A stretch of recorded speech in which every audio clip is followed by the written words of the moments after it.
O que é o belo? O que é o bonito? O que é beleza? O que é, abra aspas aí, que essa palavra aí não existe, hein? O que é boniteza? Por que a palavra estética, ela é conhecida na filosofia, como ela também é conhecida nos principais centros ou salões de beleza que a gente tem por aí, né?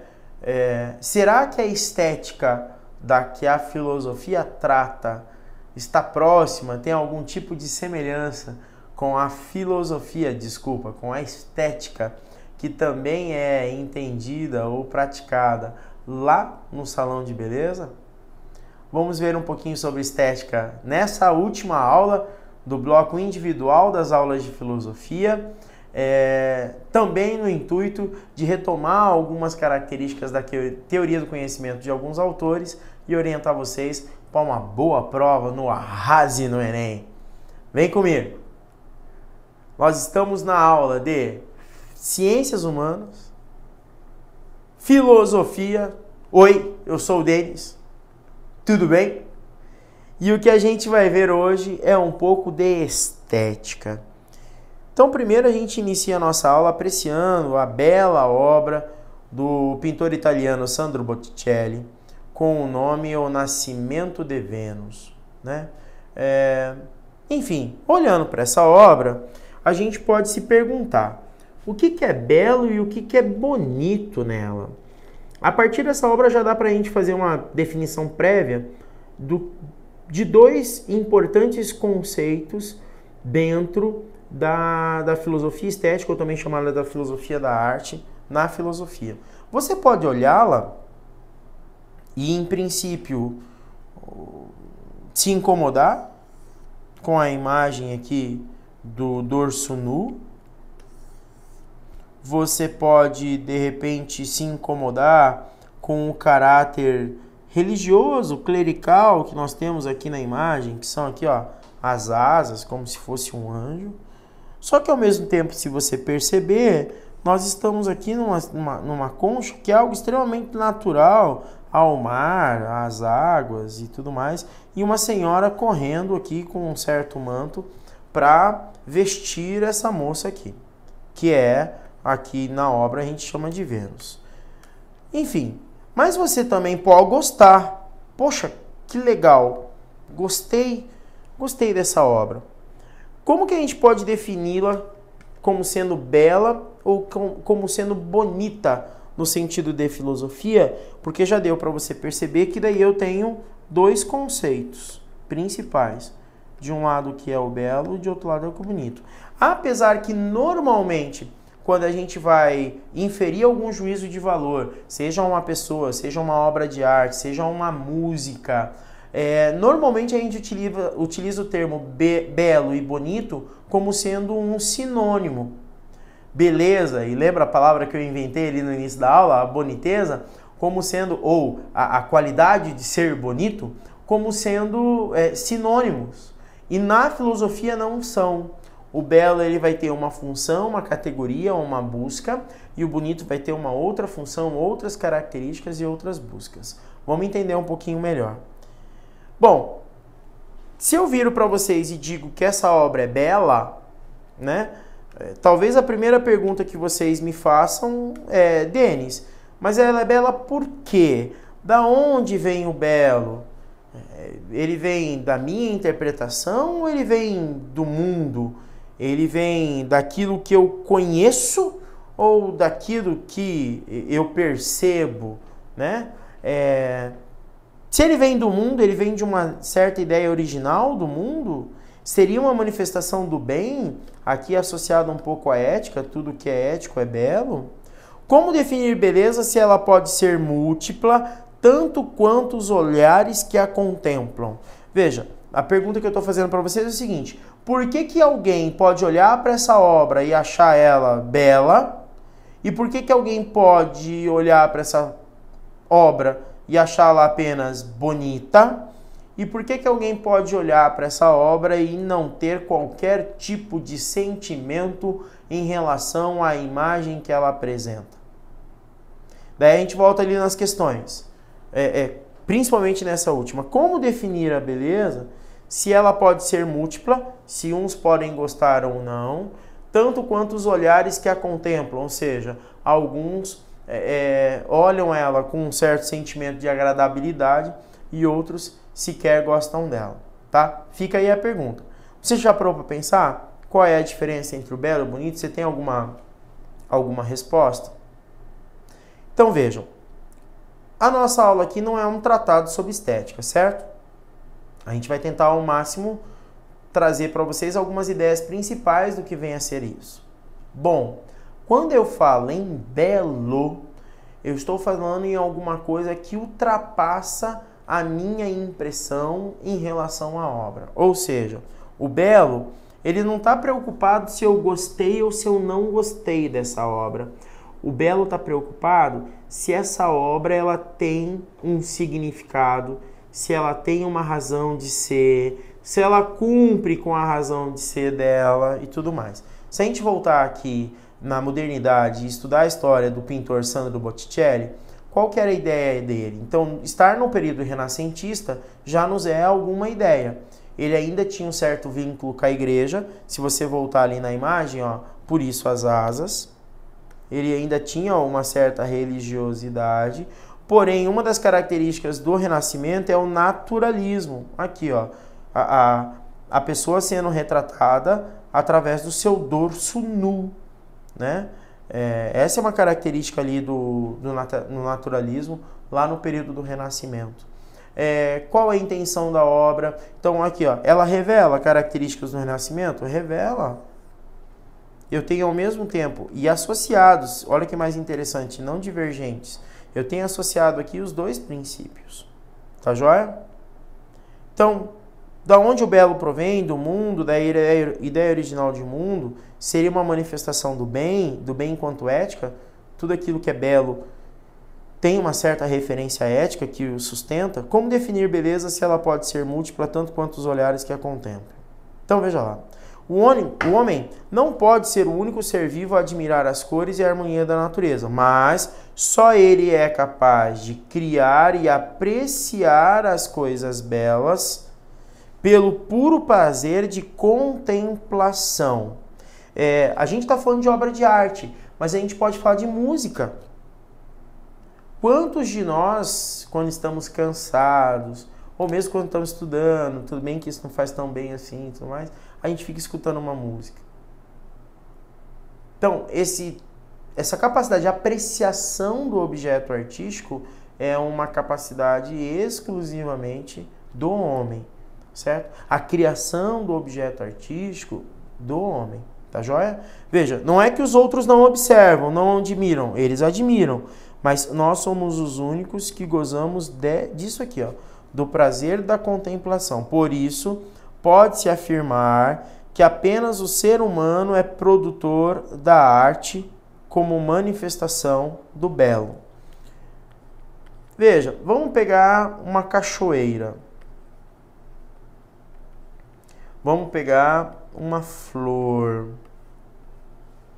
Por essa tradução aqui do conceito de belo, eu poderia... Vamos melhorar aqui essa escrita, senão vocês não vão entender. Vamos lá. Olha o que ele está falando. Por isso, pode-se afirmar que apenas o ser humano é produtor da arte como manifestação de belo. Só que eu viajei esse final de semana, professor, e eu vi uma cachoeira tão linda. Sabe, professor, que eu ganhei lá um buquê de flor do meu namorado, do meu esposo, da minha namorada, da minha esposa, seja lá o que for. E essa flor, ela é tão linda. Linda. E daí? Eu posso considerar a cachoeira e a flor, a partir desse conceito aqui, algo belo? Em princípio não, porque olha aqui, ó, apenas o ser humano é produtor da arte. o que eles podem ter feito de alguma forma é ter identificado um certo grau de beleza em alguma coisa, em algum projeto e tudo mais. Mas num primeiro momento é só o ser humano que pode criar arte. Você conhece algum artista, algum músico, algum pintor, algum escultor? Você já parou para observar como que é o processo de construção desse objeto artístico que ele produz? Né? Então, esse concentrar-se, esse ter uma intenção de passar uma mensagem a partir da obra de arte, é disso que a nossa aula está falando. Isso é uma característica exclusivamente do ser humano, ok? Veja, eu utilizei aqui como exemplo um dos pintores que eu mais gosto na atualidade, que é o pintor Salvador Dalí, que trabalha com uma linha surrealista ou o chamado surrealismo, né? O Salvador Dalí era que ele tentava representar um mundo que estava à sua volta através das ideias dele ou das formas dele. E uma das características surrealistas é exatamente tentar dar um outro formato, uma outra ideia ao objeto que ele está querendo traduzir. Quantas vezes ele traduziu a sua amada, mas de forma diferente. Pedaços, formas, cores, desenhos e tudo mais. Ok? Tá, Denis, mas a gente ainda não respondeu a pergunta primeira lá. Qual é a diferença entre o belo e o bonito? Né? Para o belo, e se você quiser você pode escrever aí, para o belo sempre vai ter um grau de intencionalidade por detrás do objeto artístico. Acabei de mostrar para vocês o Salvador Dalí, dizer que o Salvador Dalí ele tinha uma intencionalidade de representar o mundo que estava à sua volta, inclusive a sua amada, a partir das características filosóficas e de pintura dele. Se você quiser anotar de novo, a escola que vai transmitir principalmente o pensamento artístico do Salvador Dalí é o que a gente chama de surrealismo. Tá, Denis, mas lembra que você me perguntou se a estética do salão de beleza é exatamente a mesma estética que a filosofia trabalha? Eu vou dizer que não. Presta atenção lá. O que é estética? A arte é o objeto de estudo da estética por ser considerada genuína expressão sensível da beleza. Meu Deus! Vamos lá. Genuína, que é algo característico, que é dali, original, ok? Uma genuína expressão sensível. Como assim? Sensível. A estética ela só vai ser estética quando o indivíduo puder observar. Mas observar como? Lendo, escrevendo, coisa parecida? Veja, ele fala aqui de uma expressão sensível. Então seria assim, uma observação pelos sentidos. Ok? Então, de novo, vamos lá? A arte é o objeto de estudo da estética por ser considerada a genuína expressão sensível da beleza. Então, seria como se o conceito de beleza pudesse ser transportado por uma percepção sensorial. Denominada pelos gregos compreensão pelos sentidos, ou também chamada de aestesis, essa área da filosofia estuda o objeto artístico que toca o sentimento e a percepção. Então tá aqui, ó. Essa área da filosofia estuda o objeto artístico que toca o sentimento e a percepção dos indivíduos envolvidos. Vamos lá? Qual é a diferença dessa estética para a estética do salão de beleza? A estética do salão de beleza talvez fique só até aqui, ó. Conseguir expressar de forma sensível uma beleza, ok? Não é comum você sempre ir num salão de beleza e sair de lá se sentindo melhor porque você está mais bonita, mais bonito, maquiada, você com o cabelo cortado, as mãos retiradas ali, as cutículas, uma podóloga ou coisa parecida. Veja, você sai de lá, o que ocorreu lá? Tentou exatamente isso, expressar de forma sensível a sua beleza, certo? Ora, porém, na estética filosófica, olha o que acontece, ó. O objeto artístico vai gerar a partir de si mesmo um tipo de sentimento ou percepção. Então, a ideia lá do salão de beleza, num primeiro momento, é só mexer com o seu físico. Cortar teu cabelo, pintar seu cabelo, pintar seus olhos, não. A estética filosófica, ela vai na busca da compreensão, da análise do objeto artístico e também a sua representação emocional. É uma coisa menos automática, vamos assim dizer, menos mecânica, ok? Estética também procura avaliar a objetividade ou subjetividade das ideias que se tem sobre o belo e o feio. Então tá. Então veja que a gente já não está utilizando mais o termo bonito, porque o bonito ele vai estar pautado. Vamos definir uma outra coisa aqui, ó. O bonito ele vai estar pautado no gosto. Eu gosto, eu não gosto. Muito provavelmente daquilo que eu não gosto, eu não acho bonito. No caso do belo, o seu antagonismo vai ser o quê? Vai ser o feio. Tá? Então, ó, a estética também procura avaliar a objetividade ou subjetividade das ideias que se tem sobre o belo e o feio. Só que assim, ó, talvez a gente só tenha essa definição no senso comum do que é ser o belo ou do que é ser o feio. Mas num primeiro momento, o belo vai ser o quê? A obra cumpriu a sua intenção ou a sua intencionalidade? No feio, normalmente não cumpriu. Certo? Não cumpriu. Não, enfim, se a ideia aqui, veja ali, ó, se a ideia aqui era representar o Jesus morto nos braços da Virgem Maria, essa imagem aqui representou isso? Representou. Então, num primeiro momento, a gente pode considerar como belo. Não representou. Então, a gente vai considerar como feio. Mas veja, a obra pela obra em si. O que pode acontecer? Pode acontecer assim, professor, mas eu não gostei dessa imagem porque a igreja que eu professo, a gente nem avisou ali como que eu posso dizer?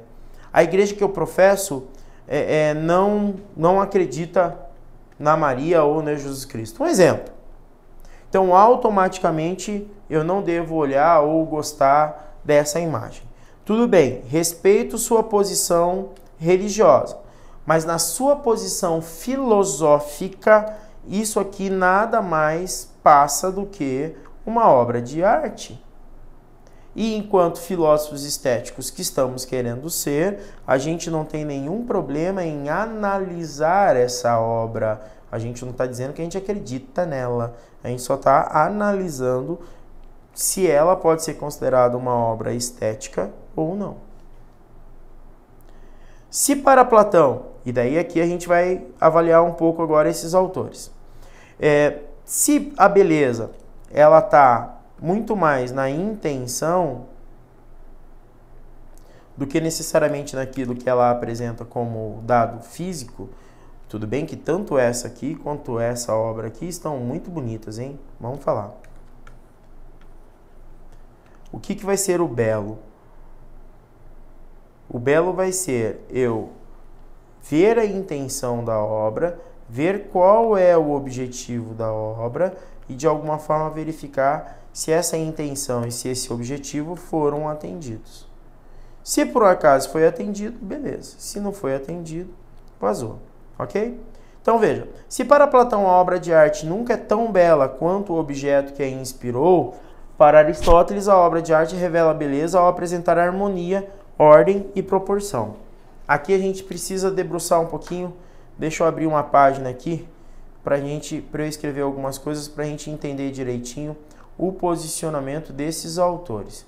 Então aqui funciona assim. Cadê?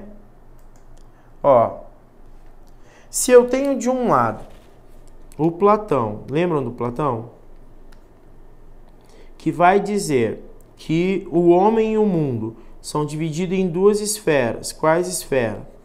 Numa esfera, a alma, a razão. Noutra esfera, o corpo. E que, na verdade, essa aqui, ela é adotada das verdades, esse aqui, o Platão vai dizer, ó, isso nos engana. Então volta ali, ó, se para Platão a obra de arte nunca é tão bela quanto o objeto que a inspirou, por quê? Porque para ele a ideia do que se pinta, ela é muito mais bonita do que a própria obra. Volta lá na obra do Botticelli. Para Platão, a obra é uma mera... Olha, para Platão, essa obra é uma mera representação. Ok?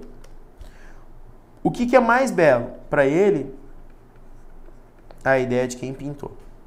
Ok?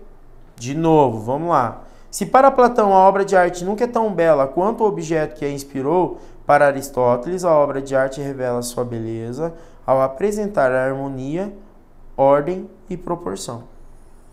Será que a gente poderia olhar para essa obra aqui e ver uma certa harmonia, ordem? Como é que é, gente? Harmonia, ordem e proporção. Será que essa obra apresenta algum tipo de harmonia, de ordem e de... Eu esqueci a palavra de novo, galera. Proporção? Acho que sim, né? Então, veja, se de um lado Platão vai dizer isso, de outro lado, que é o quê? A essência da obra, né? De outro lado, eu tenho o Aristóteles, que vai dizer, não é só a essência. Eu posso ter uma relação que me garanta uma beleza, mas que passa também pelo mundo material, que tá ali, ó, harmonia, ordem e proporção. Proporção, tá aqui, ó. Então são dois conceitos de belo diferentes. O conceito de belo está onde? Na essência, na ideia. O conceito do Aristóteles está o quê? Na manifestação concreta. Mas desde que eu perceba na manifestação concreta essa tríade aqui. A ordem, a harmonia e a proporção. Beleza? Já o Kant, o filósofo Kant, vai apresentar outra teoria. Então, para ele, o belo está nos olhos de quem vê. Então, não está na obra, não está na essência da obra, mas está nos olhos de quem vê. Se alguém identifica que é belo, tudo bem. Se alguém identifica que tem alguma coisa diferente que não é belo, ele não vai conseguir perceber. A gente pode dizer que para Kant, o belo ele é um belo mais subjetivo. Ok? Em tempos em que os meios de comunicação evoluíram e se expandiram pelo mundo, qual o critério para avaliar a beleza?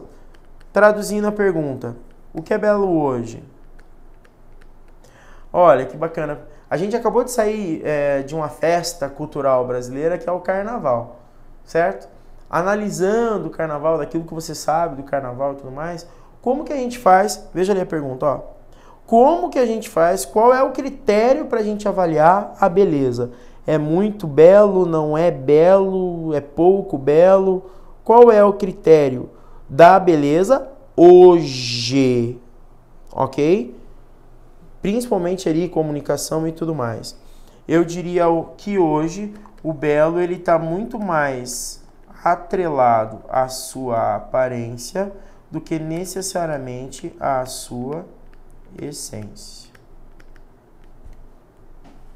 O belo hoje, por exemplo, uma coisa bela hoje, ela é muito mais bela pela sua utilidade, de repente, do que de repente pela sua essência aqui, pela sua ideia, o que ela representa, ou coisa parecida. Tá? Seria ela um objeto de consumo com qualquer outra mercadoria? Quem? A beleza? Que eu vou num salão ou que eu vou às compras. Aqui a imagem é mesmo para enfatizar a busca pela beleza, mas poderia dizer aqui, ó, que cada vez mais o homem também faz parte semelhante a esse grupo e não distinto, não. O homem também tem um caminho bem semelhante em relação a essa busca da beleza como mercadoria. É só você prestar atenção que vários salões de beleza, várias clínicas de estética têm aumentado o atendimento ao público masculino. Por quê? A cada dia que passa, os meios de comunicação têm vendido sim a beleza como sendo uma mercadoria a ser adquirida. O problema é que às vezes algumas pessoas atrelam a beleza à felicidade e nem sempre isso acontece, né? E que daí, se eu pegar a beleza como felicidade, ela não é mercadoria. A beleza enquanto felicidade, ela vai ser o quê? Realização, algo real. Ok? Qual o papel da obra de arte na atualidade diante da imensa diversidade de mídias que se tem? O que você acha? Veja, hoje nós temos videogame, hoje a gente tem televisão, tem tablet, tem internet, tem Zap, tem um monte de coisa, tem Instagram, tem vários outros aplicativos que dá para você enviar fotos, imagens e tudo mais, né? Olha a pergunta que ele faz. Qual o papel da obra de arte na atualidade diante da imensa diversidade de mídias que se tem? Já que essas mídias são sempre muito bem coloridas, saltam aos nossos olhos, talvez a gente pudesse colocar aqui, ó, que o principal papel da obra de arte hoje é educar o indivíduo para o belo.